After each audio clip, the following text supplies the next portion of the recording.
Assalamualaikum warahmatullahi wabarakatuh. My name is Muhammad Taufiqurrahman Amin, and in this video I'm going to explain about morphology. Without further ado, let's get into it. So, what is morphology? Morphology comes from the word morph, which means form, and logy, which means science. So, morphology means the science of form. In linguistic studies, morphology is a branch of linguistics that deals with the intricacies of forms and their changes, and the impact of these changes on meaning and word classes. Before we continue to learn more about morphology, we need to know the term morpheme, which is the smallest unit of a word with meaning. Morphemes are more than letters. When letters are combined together to form a word that has a meaning, you have a morpheme.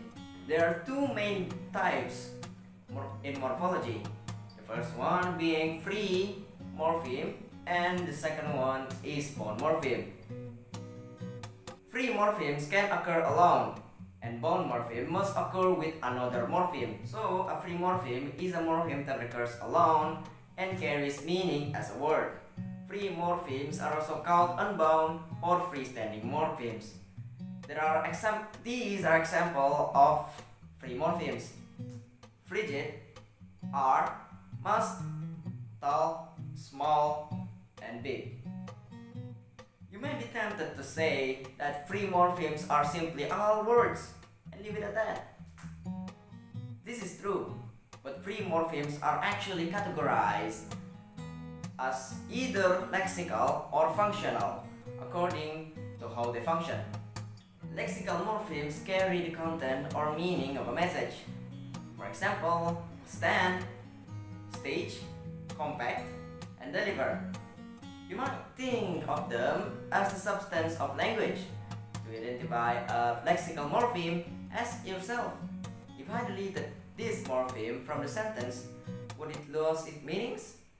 If this answer is yes, then you almost certainly have lexical morpheme. As opposed to lexical morphemes, functional morphemes do not carry a content of a message. These are the words in a sentence that are more functional, meaning that they coordinate the meaningful words. For example, with, there, and so. Remember that functional morphemes are still free morphemes, which mean they can stand alone as a word with meaning.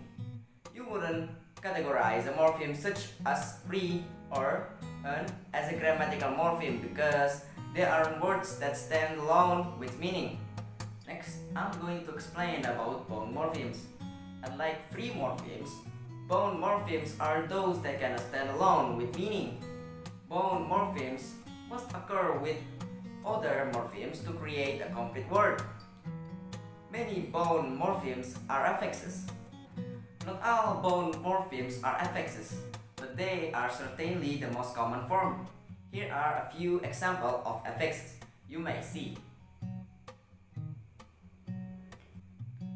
Bound morphemes can do one of two things. They can change grammatical category of the root word, or they can simply alter its form. The root word poor is an adjective, but when you add the suffix "ly", which is a derivational morpheme, it changes to an adverb. Other examples of derivational morphemes include ness, none, and full. When a bound morpheme is attached to a word but does not change the root word's grammatical category, it is an inflectional morpheme. These morphemes simply modify the root word in some way. For example, fireplaces. Adding the s to the end of the word fireplace did not change the word in any significant way.